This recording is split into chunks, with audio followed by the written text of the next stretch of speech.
kalau saya melakukan pembayaran minimum, resikonya apa?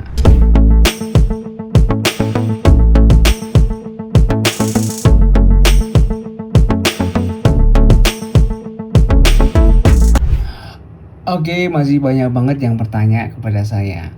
Pak, kalau saya melakukan pembayaran minimum, resikonya apa? Oke, jadi saya mau jelasin ke kalian. Jadi ceritanya gini. Jadi kalau kalian memiliki kartu kredit seperti ini, Tokopedia BRI seperti ini, nanti setiap tanggal 15 kalian akan menerima namanya tanggal cetak atau bisa disebut tanggal 15 itu adalah tanggal cetak. Nah, tanggal 15 tanggal cetak dan tagihannya itu biasanya akan kita terima di email maksimal tanggal 18. Nominal tagihan yang sudah dicetak tanggal 15 itu berapa sih transaksinya? Contoh kalian sudah transaksi 12 juta. Nah, nanti tanggal 15 itu di close tuh, di cut. Nah, nanti diproses sama bank. Nah, tanggal 16, 17, 18 itu bank akan menginformasikan ke kamu bahwa kamu harus membayar sebesar 12 juta. Contohnya nih. Nah, ternyata satu dan lain hal, kamu nggak punya uang untuk membayar semua tagihan itu. Kamu hanya punya uang 2 juta. Akhirnya kamu bayar minimum paymentnya 2 juta. Boleh nggak? Boleh. Cuma kalian harus pastikan lagi nilai minimum payment yang ada di lembar tagihan. Jadi di lembar tagihan itu selain ada nominal tagihan, juga ada nominal minimum payment. Tidak selamanya nilainya 10%, 50%, enggak. Kalian saya minta untuk pastikan nilai minimum payment dan pastikan kalian bayar minimum ya segitu gitu.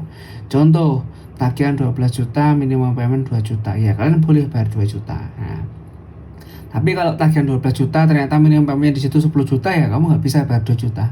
Bayarlah 10 juta juga. Sebenarnya bisa sih, cuma nanti resikonya kualitas kredit kalian jadi jelek. Terus nanti skor kredit kalian juga jadi jelek kalau kalian membayar di bawah minimum payment. Nah, bayarlah paling tidak pas di minimum payment.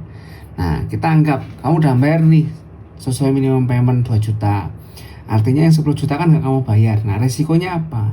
Resikonya yang 10 juta ini akan tetap ditagihkan di bulan berikutnya. Jadi kalau sekarang itu adalah bulan Mei. Nah, kau nggak bayar nih bulan Mei nih. Harusnya bayar 12 juta, cuma bayar 2 juta. Kan masih sisa 10 juta. Nah, nanti di bulan Juni 10 juta itu akan ditagihkan ke kamu lagi. Karena apa? Karena kita nggak bayar di bulan ini. Nah, cuma perbedaannya yang 10 juta itu nggak akan bulat 10 juta, tapi akan ada namanya bunga retail, bunga transaksi retail.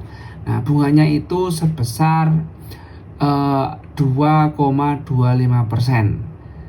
Itu adalah nilai yang disepakatin ketika kebijakan relaksasi COVID sudah berakhir. Nah, kalau dulu pada waktu COVID 1,75, tapi sekarang 2,25%.